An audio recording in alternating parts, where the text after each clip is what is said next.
Okay, you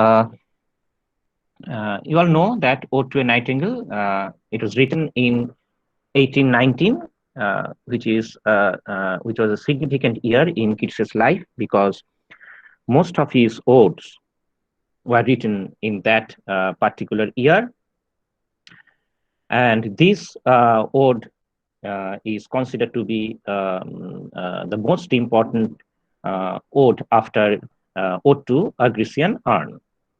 And both these poems are generally conceived to be his twin poems. That is, one is uh, complementary to another. And like most of his other odes, Ode to a Nightingale is also written in 10-line stanzas, and each stanza in that poem is rhymed A B A B C D E C D E. And this is Keats's most basic scheme throughout the odes. Anyway, let us start reading the poem, and while reading the poem, we'll discuss the various ideas, concepts which are associated with this poem, and in general Keats's poetic thoughts and his ideas. So let us start reading the poem. My heart aches, a drowsy numbness pains my sense, as though of hemlock I had drunk.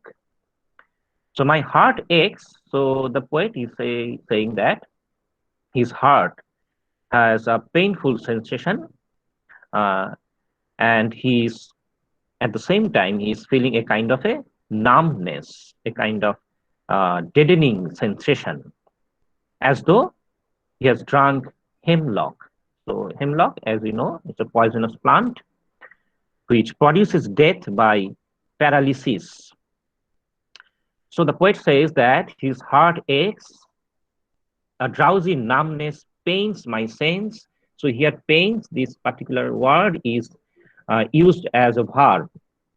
That is very striking of Keats. So here in this line, pains is actually used as a verb. So my heart aches and a drowsy numbness pains my sense, as though of hemlock I had drunk, as if he has drunk hemlock, a kind of poison, or emptied some dull opiate to the drains. Or there is a kind of feeling that he has emptied some dull opiate. So here, opiate refers to a kind of a narcotic, a kind of a narcotic. Please, please mute your audios anyway. So it refers to a kind of a narcotic. So it creates a kind of a stupefying effect upon the poet. So he says that it as if he has emptied some dull opiate to the drains. So to the drains means that is the to the last limit. That is to the dregs. That is entirely, as if he has taken the narcotic entirely. So this is a kind of a very unusual kind of experience that the poet is going through. So it is a kind of extreme pain that he is feeling, or emptied some dull opiate to the drains 1 minute past. So as if just a 1 minute ago, he has taken a kind of a narcotic. And lithe words had sunk. So there is another kind of feeling that he is having, as if he has uh, taken a bath in the Lethe, the river Lethe. So here is a reference to a mythological river Lethe. So Lethe words, that means towards Lethe. So it refers to a river in Hades, that is the underworld.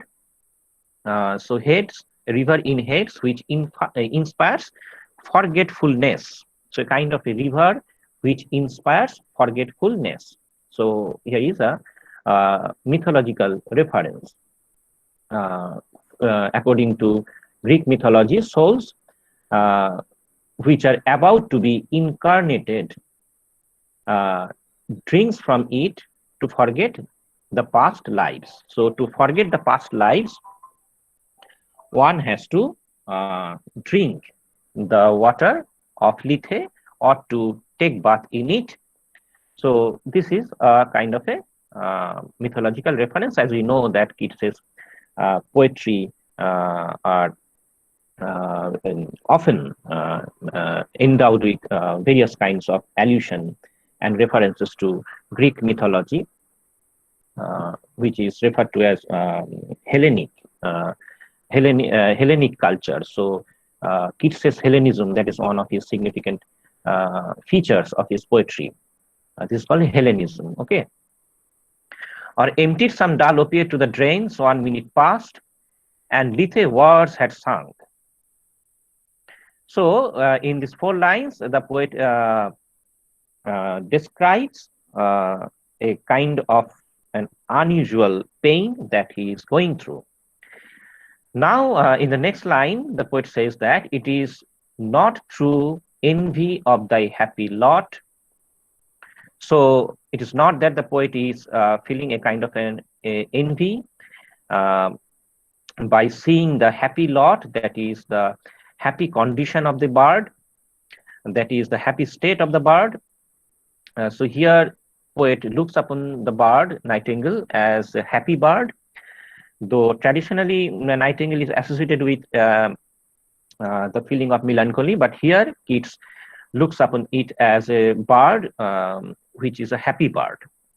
Anyway, the poet says that he is experiencing a kind of unusual pain, not because he is envious of the happy lot of the bird, or because he is actually in a state of extreme misery, or because he is conscious of this difference, that heavy difference between his miserable condition and the happy state of the bird. So this is not the actual reason. Then what is the actual reason of his pain? But being too happy in thine happiness. So here in this line, the idea of the poem gets very much complicated, because here the poet says that he is too happy, and this very sense of extreme happiness leads to a kind of extreme sense of pain. So this is the very Keatsian idea about human experience in life. Anyway, we will discuss it later in detail. So it is not through envy of the happy lot, but being too happy in thine happiness. So a kind of happiness that leads to a sense of misery, a sense of pain. So a pure sense of happiness leads to a pure sense of pain. That thou, light-winged dryad of the trees. So here the bird is referred to as the light-winged. Why it is light-winged? Because it is not heavy with the worldly suffering, and that is why it is light, or that it belongs to the world of heaven. And here again reference to mythology, that is a dryad. Dryad is a kind of a wood nymph, that is the nymph of the trees. So dryads or nymphs are female personifications of natural features. Okay, so here, as it is said in the legends, that the dryad is connected to a specific tree, and it dies when the tree dies. Okay, so it's a kind of a belief which is narrated in mythological stories. Anyway, so here the bird is referred to as a dryad, light-winged, as it is happy, and that is why it is light-winged, and it is a dryad. That means that it completely belongs to the world of nature. or the world of fancy, as it is associated with mythology. In some melodious plot, so plot that is described as melodious, a plot cannot be melodious, but it actually refers to a plot which is full of or filled with the melody of the bard. So this is unique of Keats, that he creates this kind of imagery that is called synesthesia. Synesthesia, anyway, I will discuss it later. In some melodious plot, in beechen green, again a kind of an image that is created. Beechen green, that is a kind of that is a greenery that is described as beechen. That means it refers to the beech trees. Okay, so the color of the beech trees, that is called beechen green, and shadows numberless. So the bird is staying in the region which appears very fanciful, very much illusory. So the description here creates a kind of association with the world of imagination. Okay. So singest of summer in full-throated ease. So the bird is singing of the summer, that is a kind of happy song, in full-throated ease, that is spontaneously. Oh, for a draught of vintage, oh, for a draught of vintage that had been cooled a long age in the deep-delved earth. So here the poet is trying to reach to the world of the bird, as he thinks that the bird belongs to the world of heaven, and while he is where he is completely engrossed with the mundane confusion, the mundane, all kinds of the mundane lives, which only gives pain and suffering. So here the poet wishes to be with the bird, that is to be with the world of heaven, that is the world of imagination or the poetic imagination. So he is trying to reach that the region of the bird, that is he is trying to be inspired into a kind of poetic imagination, but he needs some kind of help or some mean, and that is why he is trying to or he is wishing to have a draught of vintage. So it's a kind of a wine. Vintage, that refers to a kind of a wine that has been cooled a long age. A draught of vintage, here draught means that is a drink that can be swallowed by a single drink. Okay, so he wants a kind of a vintage, a kind of old wine, a very precious, valuable wine that he will drink within a single drink, and that had been cooled a long age. So there are various kinds of conditions which are to be fulfilled so that he can have that mood that can help him to reach to the world of the bird. That had been cooled a long age. So we know that vintage is kind of a wine which is cooled under the earth, that is left for a long period of time. So that has been cooled a long age in the deep-delved earth. So very unusual kind of conditions that are placed by the poet. So it has to be cooled for a long period of time in the deep-delved earth, and not only that, testing of flora and country green. So it should test of the flora, so that is flower. So it should have the fragrance of the flower and the country green. So the country green here refers to the country in France, which is famous for making wine. So it has to be the flavor of that. So here country, that also refers to the world of nature. So it has to be the taste of nature in its purest form. So uh, country green, dance and provincial song. So here it refers to province, southern province, that is a region in France. Uh, uh, a kind of a reference to the Middle Ages.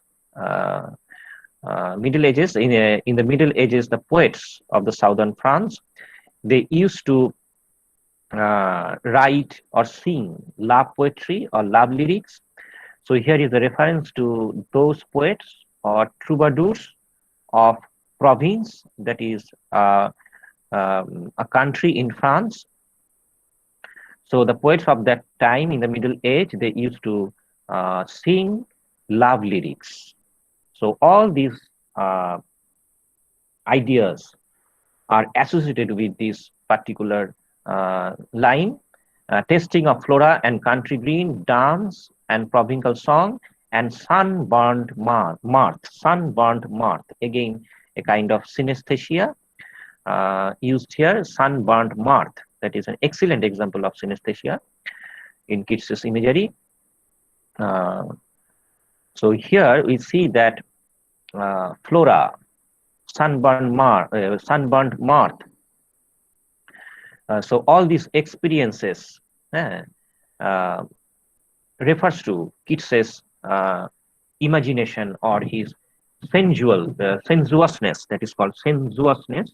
So Keats's sensuousness, so an extreme kind of, a very delicate kind of uh, uh, sensuous feeling that is aroused by these lines. And all these synesthetic metaphors which are used in these lines or throughout the poetry that demonstrates the poet's confusion. Why confusion? Because throughout the poem, we'll see that the poet will uh, offer, the poet will offer constantly uh, uh, contradictory ideas. Anyway, we'll also discuss it later.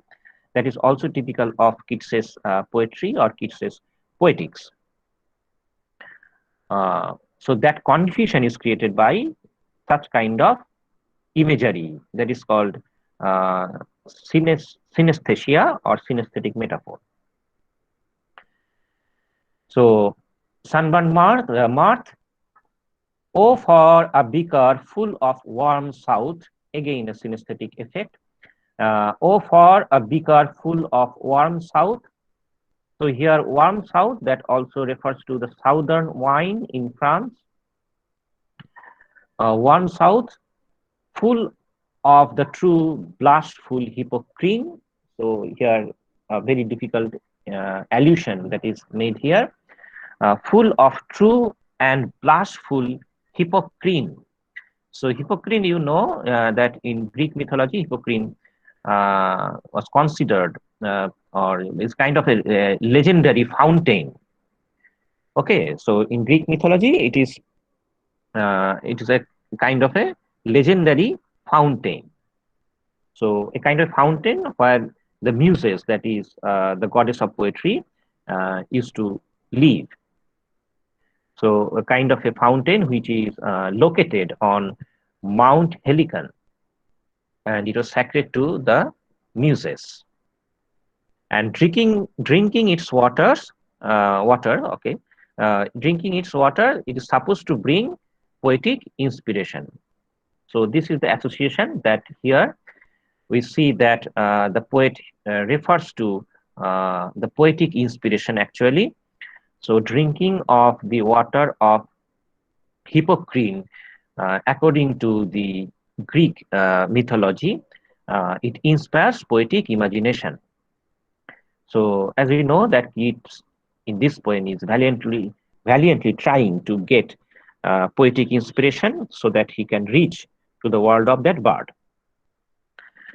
So the poet wishes to have a kind of a wine, a kind of a beaker which would be full of warm south, that is a kind of a wine from the southern province of France. And not only that, it should be full of blushful hypocrine. So it should be full of wine, and it should be blushful, that is completely red, almost like the fountain of hypocrine.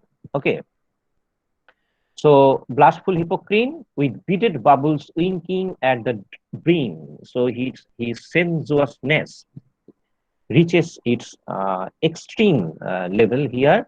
So beaded bubbles winking at the brim. So it should be full of wine, red wine, and at the same time, it should have on its surface the beaded bubbles, which would be winking at the brim. So it would be full to the brim with beaded bubbles. So beaded bubbles, a very interesting image. Uh, it is beaded bubbles, as you can sense that there is a kind of an allusion here. Beaded bubbles, so ba, that is repeated, uh, beaded bubbles. So here alliteration, and at the same time you can also sense that when someone pronounce this particular phrase, beaded bubbles, it actually imitates its action, or the movements of the leaves actually here imitates the action of creating bubbles. So this is very interesting uh, when one pronounces it. Okay, it actually refers to the sounds which duplicates the breaking of the bubbles. So a very interesting image is created by Keats. So beaded bubbles winking at the brim and purple stained mouth. So after drinking that wine, his mouth should be purple stained. That is, it would turn completely red. So these are the conditions uh, uh, that may help him to reach to the world of the bird, that I might drink and leave the world unseen. So he wants to leave the world unseen, as his heart is full of pain. So he wants to leave the world unseen without being disturbed by anyone, because the presence of anyone will make him conscious. And once he becomes conscious, he will become at the same time he will become conscious of his pains. So he wants to be completely invisible by anyone and mingle with the world of the bird, and with the fade away into the forest dim, that is dim forest. So here dim forest actually symbolizes that the world of poetic imagination. Fade far away, dissolve, and quite forget what thou among the leaves hast never known. So here we see that the poet is separating himself from the bird, or he is giving the bird a kind of identity. That is completely his own construction, that the bird is something which is completely removed from the mundane world. It is free from any kind of mundane misery, or that as it is not a human being, so it has no knowledge about the suffering of man. Okay, so what thou among the leaves hath never known. So as the bird lives among the leaves, that is, it belongs to the world of imagination. So it has never known the experience of man in the mundane world. So what the bird is actually ignorant of, and the poet is very much aware of, the weariness, the fever, and the fret. the weariness, the fever, and the fret. So all these refer to the experience of pain. Here, where men sit and hear each other groan, so a very green image is here uh, placed by the poet. Here, where men sit and hear each other groan, so a kind of an image that evokes the idea of a hospital where uh, a kind of a ward where all the wounded people or injured people are groaning or watching each other groan. Okay, so here, where men sit and hear each other groan, where Palsy shakes a few sad last grey hairs. Palsy, so a kind of personification. So Palsy shakes a few sad last grey hairs. So here is a kind of a reference to the death of his brother, Tom Keats, who died of consumption, as we know. So Palsy shakes a few sad last grey hairs. So where people become aged, they grow old, and they contract diseases and they die.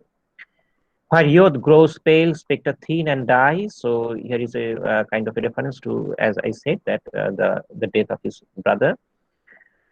Where youth grows pale, spectre thin, and dies. Where but to think is to be full of sorrow.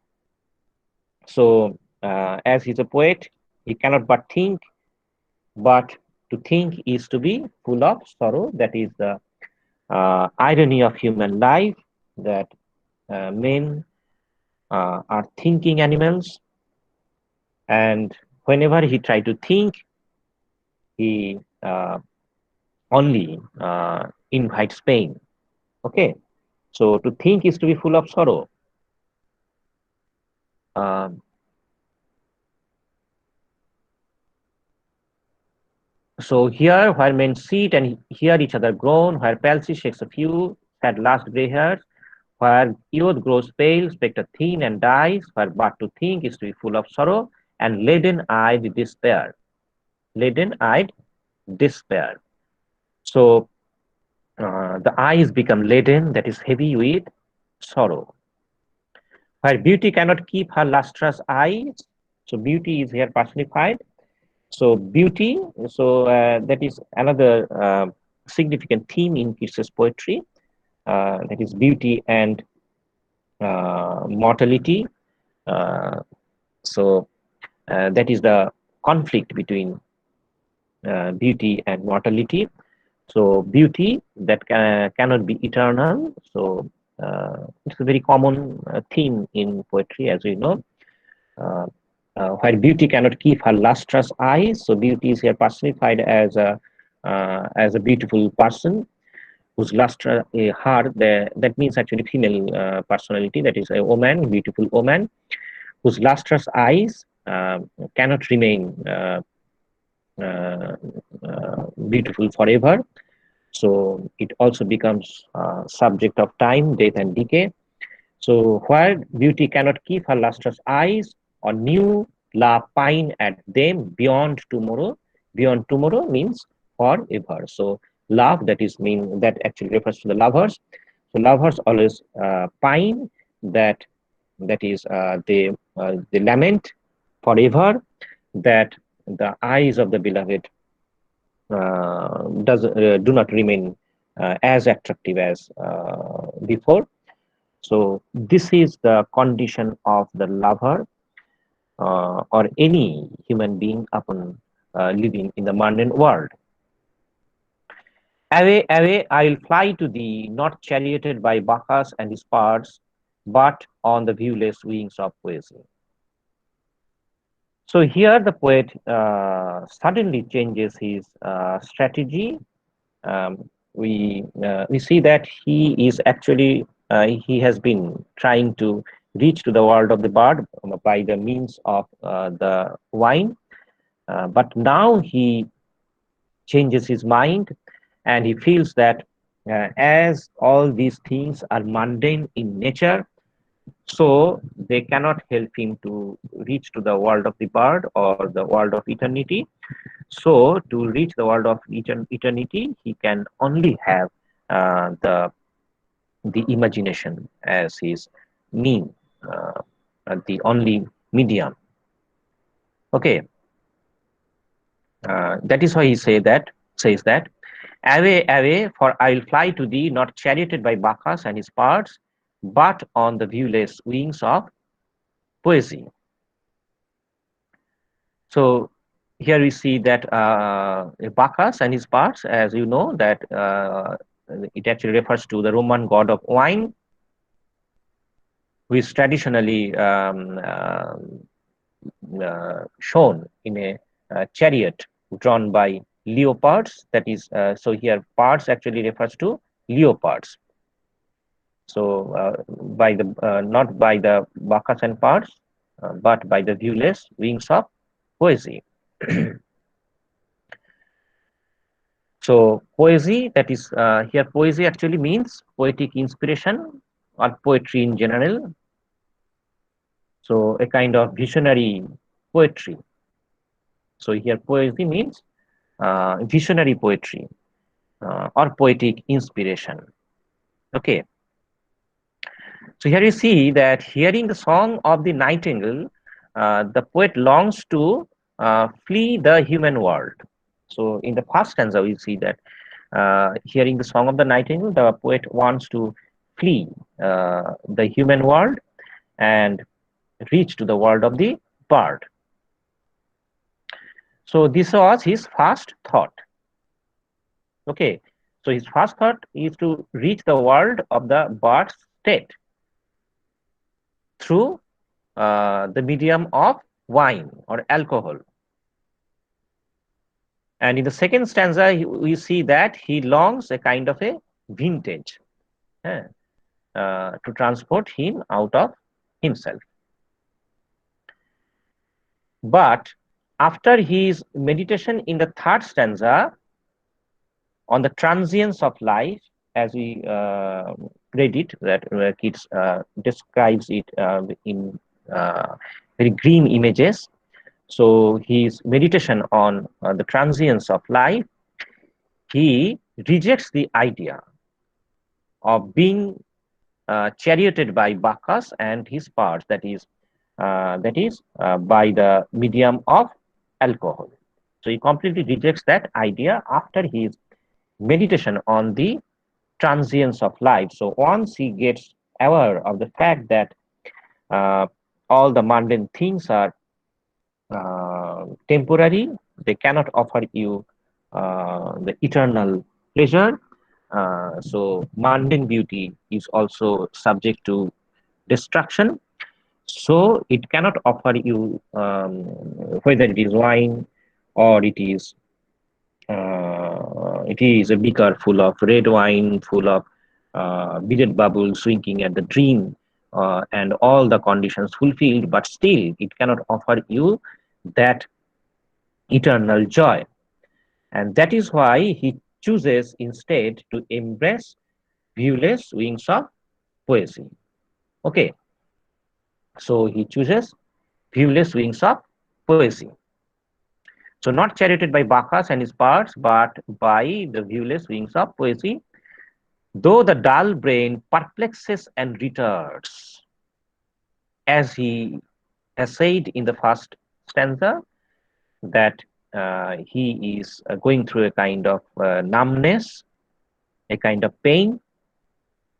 So it is very difficult for him to be inspired with poetic thought. But now uh, he is trying to make a kind of a valiant attempt. So through a kind of continuous effort, suddenly his imagination starts working, and there is a kind of magical transformation. So once the imagination starts working, there is a magical transformation in the poet. So in the following line, we will see that the images become very different. All the images in the following lines will uh, will represent a kind of happy state.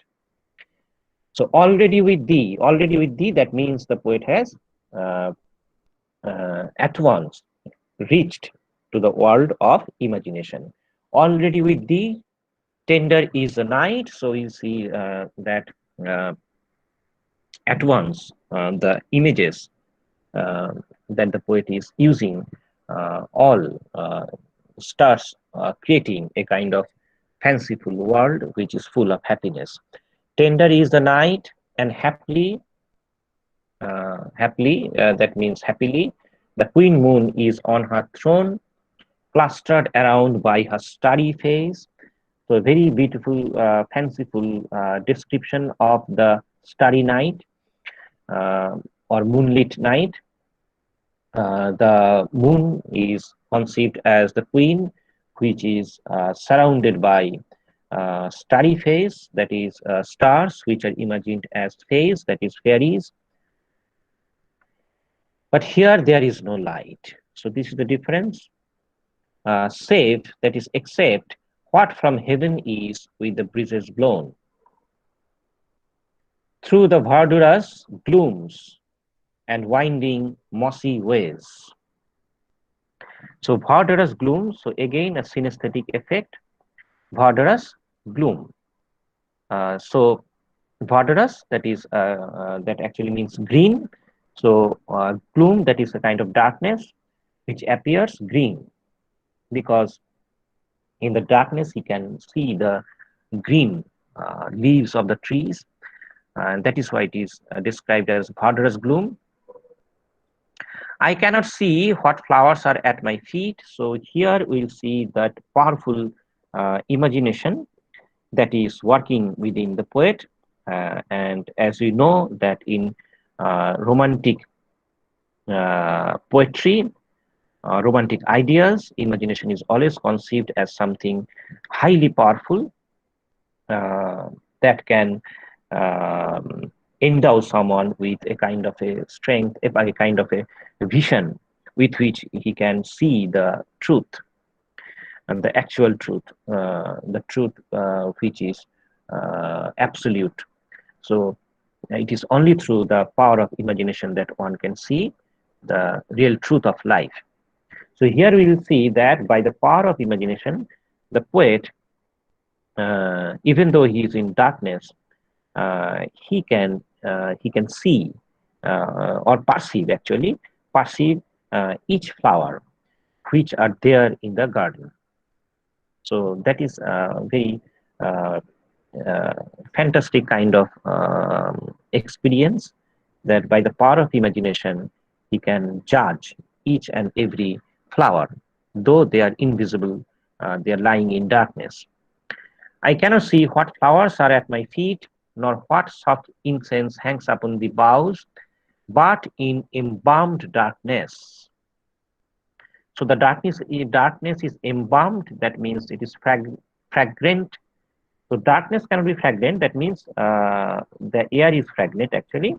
So in the dark, as he cannot see anything, he feels that as if the darkness is itself fragrant, that is full of beautiful smell. So with the smell, he can judge, identify each and every flower. So, but in embalmed darkness, guess each sweet. So here, sweet actually refers to sweet smelling flowers. That is very interesting that here sweet, an adjective is used as a noun that refers to sweet smelling flower. So each sweet wherewith the seasonable month endows. The grass, the thicket, the fruit tree wild, white hawthorn, the pastoral eglantine. So these are all the names of flowers. Fast fading violets covered up in leaves. So he can identify each and every flower by the power of his imagination. And midday's eldest child. So just like Kamal in Tagore's drama Daghor, where we see that Kamal could tell each and every things in the village that is lying beyond the hill, that he has never gone to that place. So even not knowing that place, even not going to that place, Kamal could very easily describe that village. So that surprises that hawker who was selling dahi. So here is the similar kind of uh,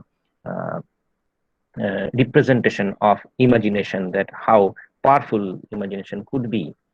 So fast fading violets covered up in leaves, and mid May's eldest child, the coming musk rose full of dewy wine, the murmurous haunt of flies on summer eves. Darkling I listen, that is in the dark, the poet is listening, and for many a time I have been half in love with easeful death. Half in love with easeful death. That is a very interesting kind of expression. In love with death. So again, a kind of contradictory ideas are placed or juxtaposed.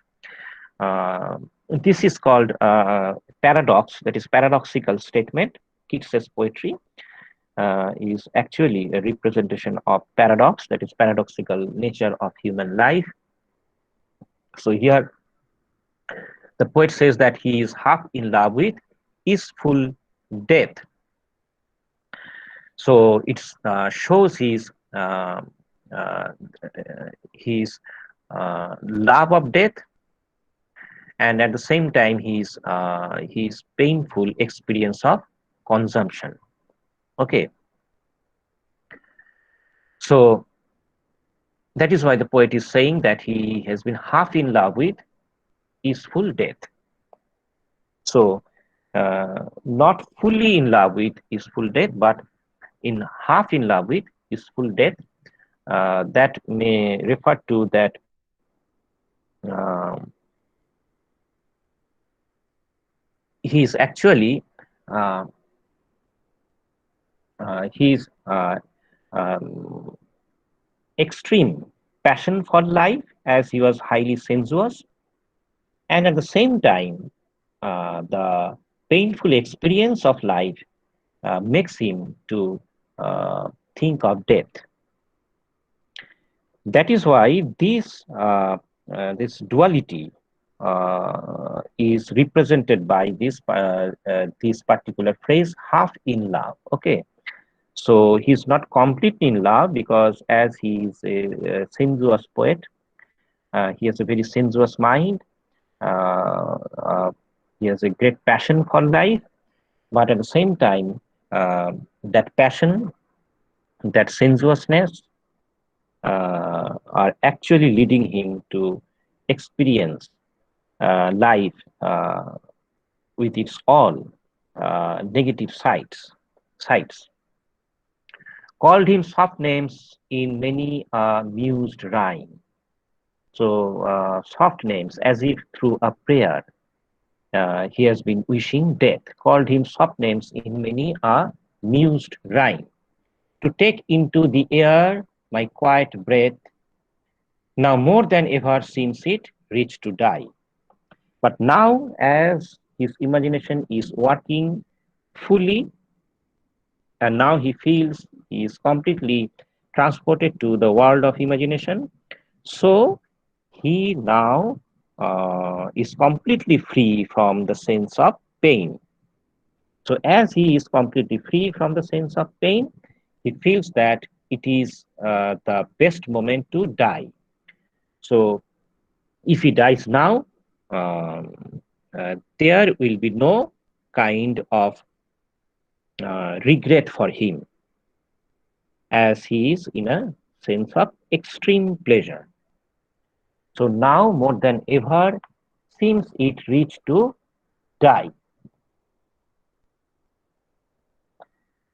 So here Keats imagines the loss of the physical world and he sees himself dead.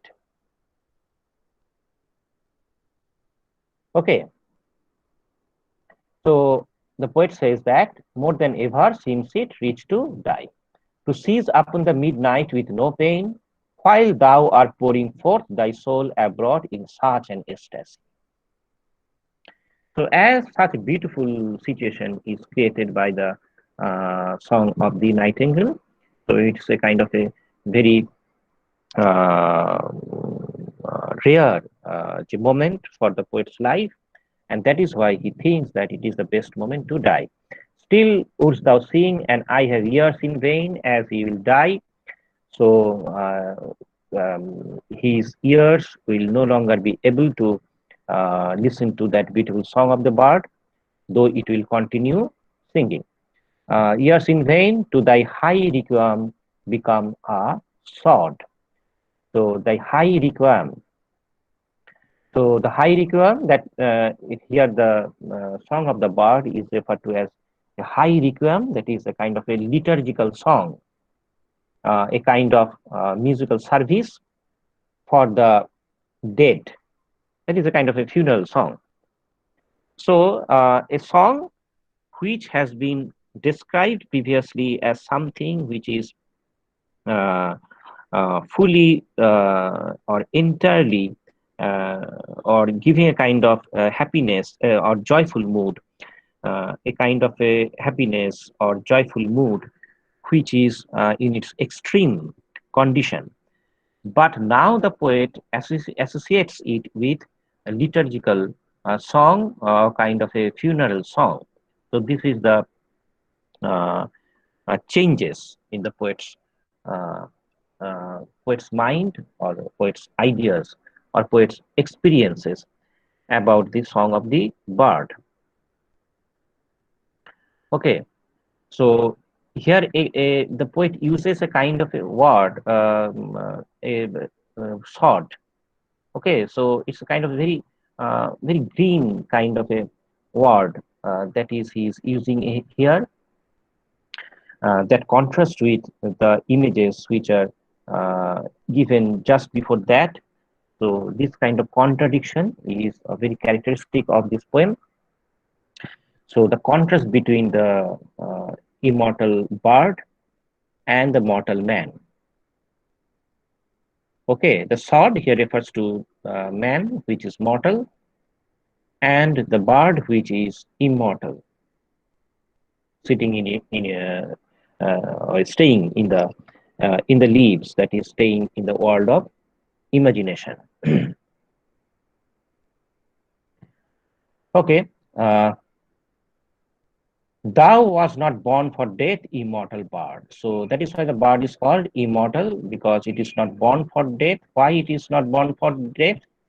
Because it is a mythological bird. So it's a mythological bird because, as the poet says, that all the generations has listened to its song, hmm, and its song has been transformed into a myth. That is why it is not born for death. So it's not born for death, immortal bird. No hungry generation tread thee down. The voice I hear this passing night was heard in ancient days by emperor and clown. So, irrespective of all classes of people, it has been liked by all. Okay, it has been liked by all. Uh, Perhaps the self-same song that found a path through the sad heart of Ruth. So again, a reference to a mythology, uh, that is Ruth, biblical reference to. Uh, so you all know about Ruth, uh, that is uh, Boaz. That was a kind a mythological figure who fell in love with Ruth, and married her. So this reference is to the book of Bible, a book in a Bible, and in which she is frequently uh, described as a very melancholy woman, a very melancholy girl, uh, who always thinks of his homeland, as she was uh, uh, uh, she came from his came from her motherland to his mother-in-law's house, where she was persecuted. So her life was full of misery. So Ruth was driven by kind of a famine in her native land, and from there she came to her mother's-in-law's house. So there she is always described as living in a state of great misery, and she was always looking for her homeland. And while she was highly sad, the song of the nightingale used to console her heart. So this was the reference or allusion. Uh, anyway, uh, so the sad heart of Ruth. So through the sad heart of Ruth, when sick for home. So when Ruth was sick for home, she stood in tears amid the alien corn. So alien here, alien means that is uh, she was forced to live uh, with a foreign land with her mothers-in-law, and that is why it is called alien corn. That is here, alien corn means alien field. Uh, Here, corn actually means grain, okay, or wheat. So, in the wheat land, which is alien, that is in the foreign country, and there she was forced to live. He stood in tears amid the alien corn, the same that oftentimes hath charmed magic casements. So, magic casements, as you know, it refers to casements means windows. So, windows that is charmed with magical spell. So charmed magic casements opening on the foam of perilous seas in fairy land forlorn. So fairy land forlorn. So here is the reference to the fairy tales, very common or very conventional stories in which we see that a persecuted girl who is expecting her lover to rescue her. So a very conventional kind of a story is referred to here. So the charmed magic casements opening on the foam of perilous seas in fairyland, forlorn. Anyway, forlorn, the very word is like a bell to toll me back from thee to my soul self. So this very word forlorn that reminds the poet of his uh, actual state. So as we know that the poet has been in a world of imagination, and he was fully happy as long as he was in that poetic imagination. But once he utters this particular word forlorn, he is immediately reminded of his actual state, his miserable state. So this word forlorn, uh, as the poet says, that it functions as a bell, a kind of a warning bell that reminds him of his actual state. And at the same time, the poet becomes aware of the fact that even not only the mundane things, but also imagination cannot offer anyone uh, a kind of eternal happiness or a kind of a uh, pleasure or everlasting pleasure. So this is a very frustrating kind of experience on the part of the poet. Okay, the kind of a tragic revelation on the part of the poet when he realizes that not only the mundane things, but also imagination. Uh, uh, Imagination is the pleasure that offers imagination is also temporary.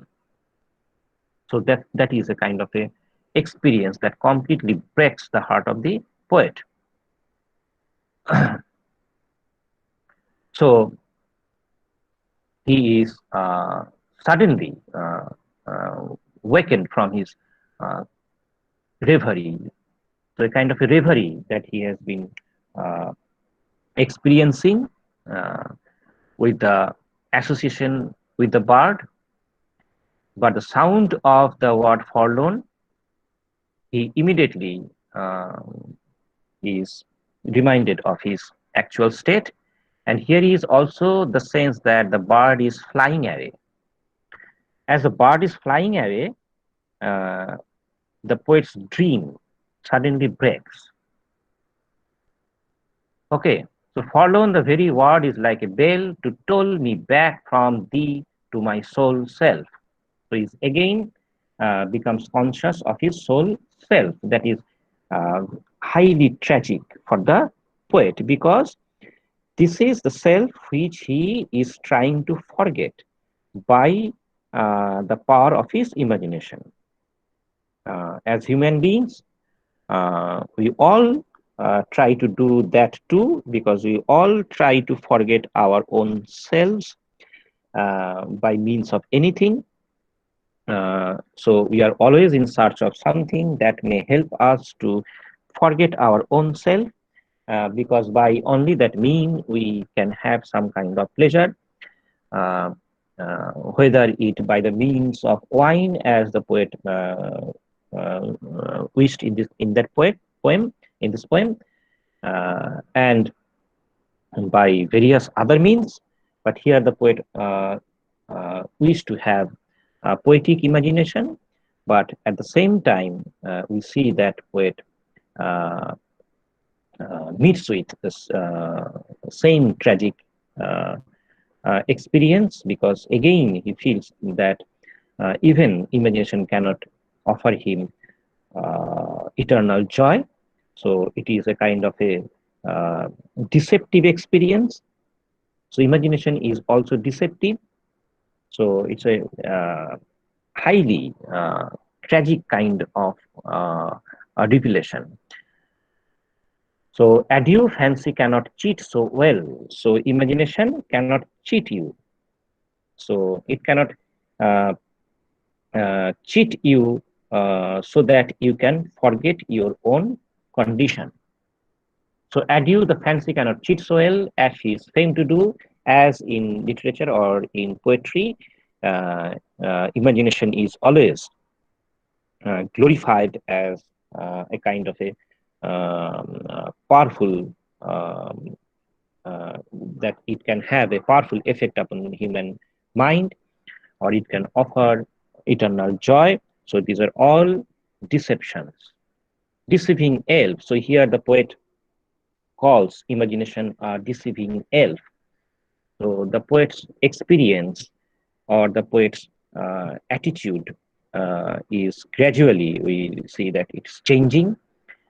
Adieu, adieu, thy plaintive anthem fade. So here we see that the bird's song is called plaintive anthem. So the bird song is here becomes melancholy, a kind of sad music, not the happy music as it was thought to be before. The plaintive anthem fades past the near meadows. So here the description actually uh, indicates that the bird is flying away. So past the near meadows, over the still stream, up the hillside, and now it is buried deep in the next valley glades. So it is buried. So here is the suggestion of death, as if the song has died. So even the song of the nightingale, the bird which was conceived as something representing the world of imagination, the world of uh, everlasting pleasure, also die is also dead. So it's very deep in the next valley glade. Was it a vision or a waking dream? Fled is that music, do I wake or sleep? So a very uh, uh, complicated lines, concluding lines, which are much discussed by the critics. So here we see that the poet's relationship with the bird uh, changes. So his relationship with the bird changes with the progress of the poem, and his realization or his consciousness changes from dreaming or its imaginative world to his realization uh, uh, of the reality of his experience. Okay. So we see that in the first stanza, Keats or actually conceives the bird with a kind of an awe. So there is a kind of an awe, uh, a kind of great reverence to the bird, while he uses such phrases as light-winged dryad. But in with the uh, progress of the poem, we see that the um, poet's idea about the bird gradually, or his um, high-flying idea about the bird gradually decreases. So in the with the in the ending stanzas, we see that the nightingale is simply called a bird. Okay, and here in the final stanza, we see that uh, it addresses the the imagination as deceiving elf, as deceiving elf. So it implies a kind of irritation, while the poet realizes that the nightingale's song is also temporary.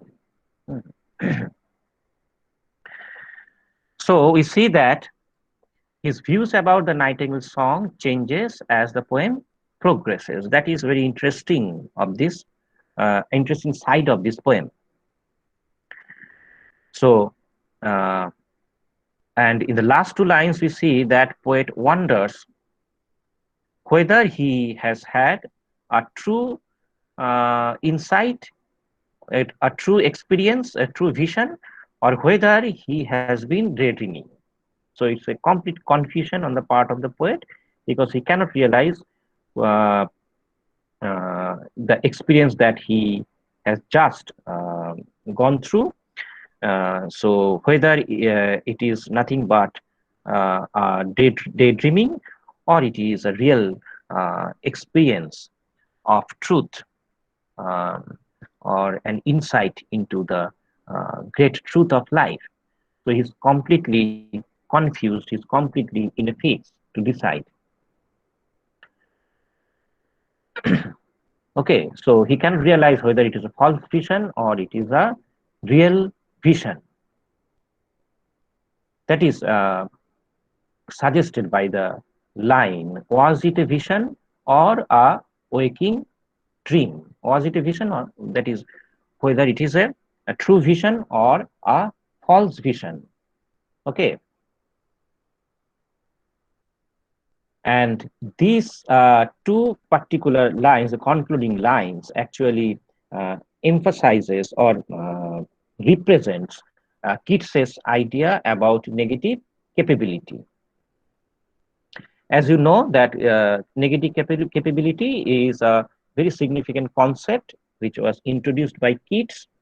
It's a critical concept that was introduced by Keats in his letter to his brother. So in that letter, he used this particular phrase negative capability. So what is negative capability? So negative capability is a definitive statement of Keats's poetics. So it's called Keats's poetics. So what is what does it actually mean? So Keats thought of negative capability as the state of being in uncertainties, being in uncertainties. So negative capability means being in uncertainties. That means uh, a poet should always uh, uh, always uh, always keep in mind that uh, life is completely uncertain. So in life you cannot decide what is true and what is false. Okay, so truth and falsity are always intermingled. So this is the very characteristic of life itself. As Shakespeare wrote, fair is foul or foul is fair. So this is a kind of idea which is referred to as negative capability. So a poet should always negate his own personality because a poet should be completely objective. A poet should have an objective view about life. Okay, because he cannot know what is true and what is false. So he cannot in any way impose his own personal thought in his poetry. He cannot convey his own ideas that he personally believes as something truth in his poetry. And that is why we see that Keats, particularly Keats, uses paradoxes in his poetry. There are various phrases which are highly paradoxical in Keats's poetry, and he always confuses uh, when he offers various ideas because the ideas that he offers in his poetry are contradictory in nature. That is a very interesting side of Keats's poetic art that uh, makes his poetry so powerful. So this is the very nature of his artistic uh, skill, that is negative capability, that is being in uncertainties, being in mysteries and doubts without any irritable reaching after fact and reason. So when you are trying to or searching for fact and reason, when you are trying to know the facts, or when you are trying to know the truth only by reason, by your rational sense, it will only bring confusion and pain. Okay, so it is irritable, it will irritate you. So only the application of reason and fact is irritable. So because it cannot lead you to the actual vision of truth. So to have the actual vision of truth, to realize life as it is, one should have a uh, paradoxical uh,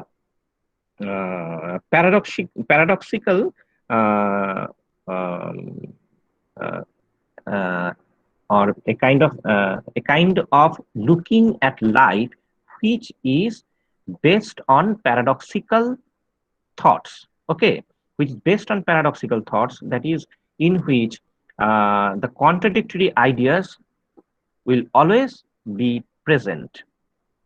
Okay, so you cannot reject one thing for another. So this is the poetic view of Keats.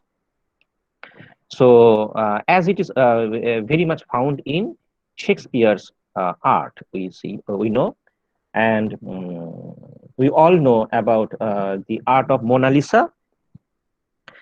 So Mona Lisa's art is also an excellent example of negative capability because it it will attract you forever, but you can never know what it actually means.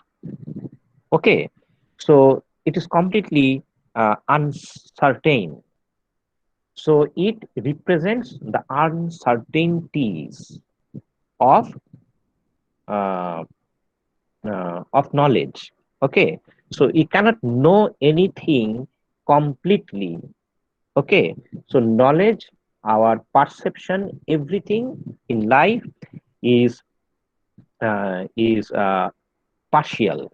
Okay, so a poet should always remain negative. His personality always remain. He should always negate his personality. That is why it is called negative capability.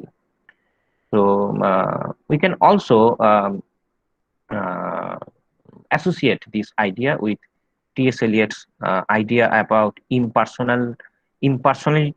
That is his impersonal theory of poetry. That is very much the same.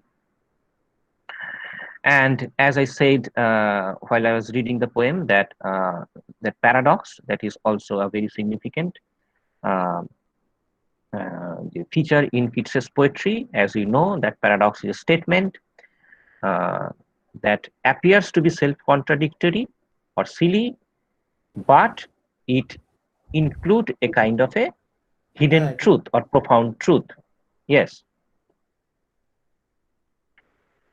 In literature, we know that paradox is used. In paradox, we see that contradictory ideas are juxtaposed that provokes unexpected insight, okay, into some grave truth of life.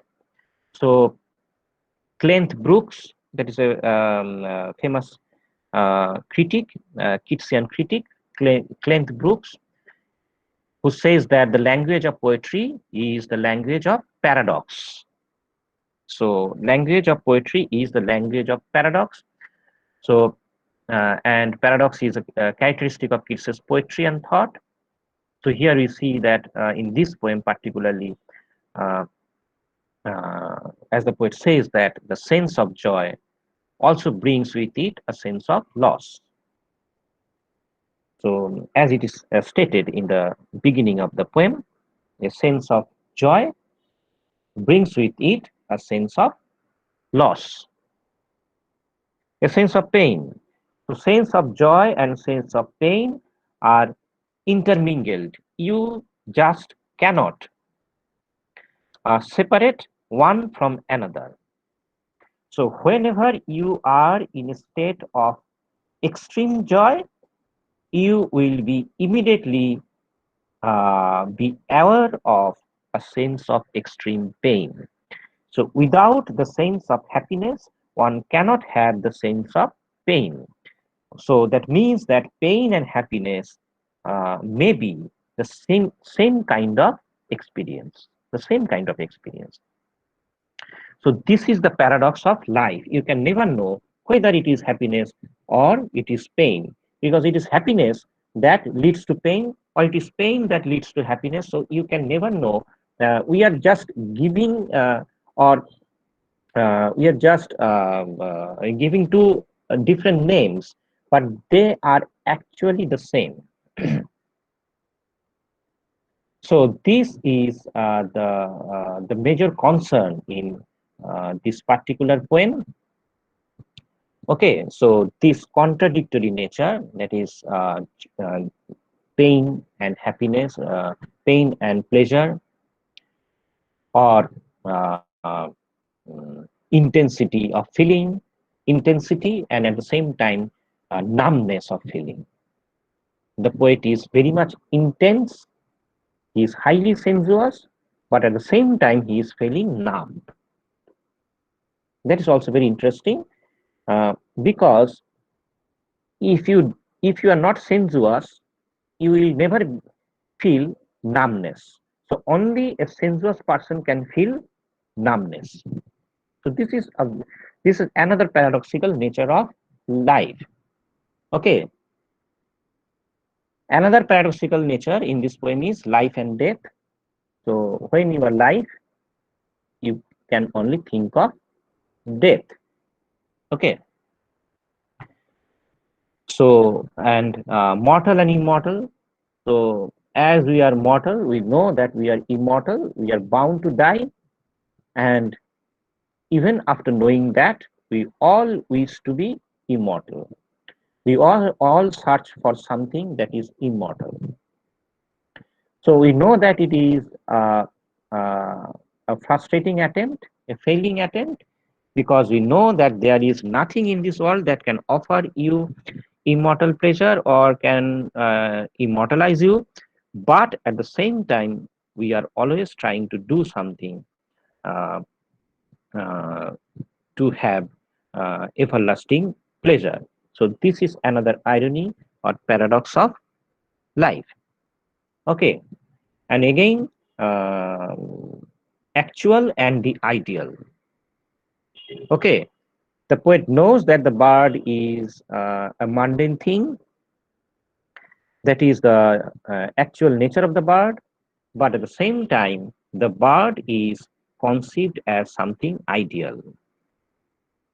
Okay, so a very the same thing is uh, is at one level it is conceived as something mundane, something actual, something real, which can only offer temporary pleasure, and on another side, it is conceived as something ideal that offers eternal pleasure. So these are two different states of mind that uh, realizes something uh, differently. Okay, and another uh, juxtaposition in the poem is separation and connection. Okay, the poet at the same time he feels separated from the bird, and again he feels that he is one with the bird. So the separation and connection. So this is another paradoxical nature of human life, that the thing that we feel we are connected with, uh, at the same time, it makes us feel that it is separated from us. So this is another interesting paradoxical nature of human life. So all these things are uh, provoked. These ideas, these paradoxical ideas, are provoked by this poem, and that is this paradoxical nature is suggested by particularly by the last two lines. Okay, so here I end, uh, and if you have any questions, you may ask.